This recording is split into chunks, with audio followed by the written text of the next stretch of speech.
A modernização do Poder Judiciário, a celeridade e a participação da sociedade dentro do Supremo Tribunal Federal foram alguns dos destaques do discurso do presidente do STF, ministro Gilmar Mendes, proferido por ocasião da abertura do ano judiciário no dia 2 de fevereiro. Nesse contexto, o ministro citou, entre as conquistas do ano de 2008, a redução do número de processos, segundo ele, devido às medidas de racionalização processual e filtros recursais. Pela primeira vez, o Supremo experimentou significativa diminuição, cerca de 41%, no total de processos distribuídos, obtida principalmente com a aplicação do Instituto da Repercussão Geral. Entretanto, celebro mais a oportunidade que tivemos de apreciar alguns dos mais relevantes temas constitucionais, cujas decisões, extrapolando o interesse individual das partes envolvidas, repercutiram de modo decisivo no cenário socioeconômico e político do país, e assim no cotidiano da população.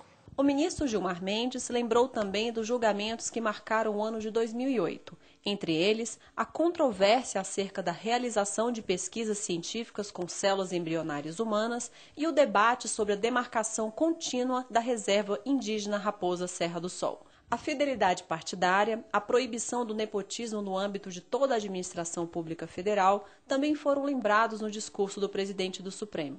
São decisões que, segundo Gilmar Mendes, sinalizam para a maior democratização do Poder Judiciário. Casos houve em que, mediante a realização de audiências públicas e com a participação da figura do amicus curiae, a Corte se transformou num amplo foro de argumentação e reflexão, do qual participaram segmentos os mais diversos da sociedade brasileira, da Igreja à comunidade científica. Os presidentes da Associação dos Magistrados Brasileiros, Mozar Valadares, da Associação dos Juízes Federais do Brasil, Fernando Matos, e Cláudio José Montesso, presidente da ANAMATRA, comentaram o discurso do ministro e falaram das expectativas dos magistrados para o ano de 2009 dentro do Supremo Tribunal Federal.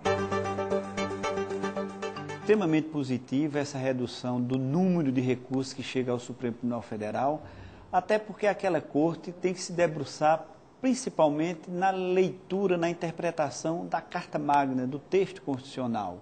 E o volume de processos impede uma maior reflexão, um maior estudo sobre ações que realmente mereçam uma maior atenção do Supremo Tribunal Federal.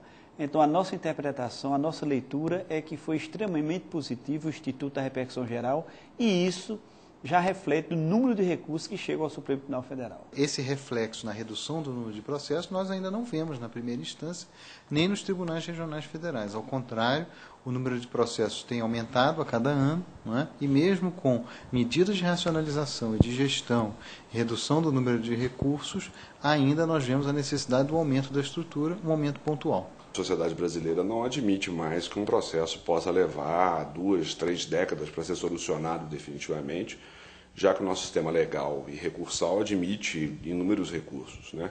Há, inclusive, propostas de emenda constitucional alterando a competência do Supremo Tribunal Federal para que ele discuta exclusivamente as questões de natureza constitucional, remetendo-se para outros juízos, outras matérias que não são de natureza constitucional, o que reduziria muito o que a gente chama do excessivo número de recursos que se tem. É possível, por exemplo, que um trabalhador brasileiro entra com uma ação na Justiça do Trabalho, ela passa por todas as instâncias da Justiça do Trabalho, Tribunal Regional do Trabalho, Tribunal Superior do Trabalho, ainda possa parar no Supremo Tribunal Federal. Quer dizer, não é razoável isso. Portanto, é com um grande alívio que a gente verifica essa redução, porque significa também que os processos, de alguma maneira, estão andando de forma mais séria e de forma mais rápida. O que não significa que, no primeiro grau, essa repercussão esteja tendo as mesmas consequências. Espera-se que tenha, a partir da repercussão geral, e especialmente a partir da súmula vinculante, inúmeros recursos deixarão de subir, deixarão de ter uma tramitação no Supremo Tribunal Federal, em razão do resultado do julgamento do Supremo.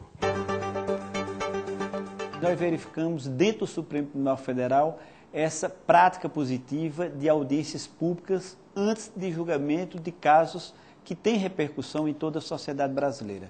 Não só o Supremo Tribunal Federal, mas o Tribunal Superior Eleitoral, no processo eleitoral, também realizou audiências públicas e agora o ministro Gilson Dipp, no Conselho Nacional de Justiça, está percorrendo o país fazendo audiências públicas. Esse mecanismo aproxima o judiciário da sociedade e faz com que nós possamos identificar, enxergar com mais clareza as nossas mazelas. Depois da emenda constitucional número 45, houve um grande esforço de abertura do Poder Judiciário à sociedade. Isso é extremamente positivo. Nós verificamos isso tanto na atuação do CNJ, quanto na própria, isso administrativamente, quanto na atuação jurisdicional dos tribunais e do Supremo Tribunal Federal. Hoje, qualquer cidadão acompanha as sessões do tribunal ao vivo, isso já há alguns anos, né? E também agora com essa abertura que o Supremo tem feito na realização de audiências para debater temas que interessam à sociedade que estão sendo julgados pelo tribunal, né? Isso é extremamente positivo. Faria uma inversão nessa afirmação do ministro. Quer dizer, se é verdade também que a sociedade esteve dentro do Supremo para defender pontos de vista os mais variados sobre temas extremamente polêmicos, como foi o caso da definição da reserva indígena Raposa Serra do Sol, das células embrionárias e outros tantos temas, a questão do nepotismo, por exemplo, é também o fato de que o Supremo também resolveu, digamos assim, ter uma interlocução com a sociedade muito positiva, o que também é muito importante. Não foi só a sociedade que entrou no Supremo, foi o Supremo que também saiu do Supremo e foi a sociedade colher opiniões e saber as suas posições a respeito de alguns assuntos. Nós temos a expectativa extremamente positiva que o Supremo continue nessa linha de atuação, de aproximar cada vez mais o judiciário da sociedade brasileira e que as decisões reflitam e correspondam aos anseios da população e que isso fortaleça cada vez mais a nossa democracia e cada vez mais o Estado Democrático de Direito. Na verdade, nós temos expectativas que envolvem também questões internas da magistratura, principalmente alguns temas que estão sob julgamento do Supremo Tribunal Federal, interessam também a própria ANAMATA, no que se refere à competência para julgamento de causas que envolvam servidores públicos.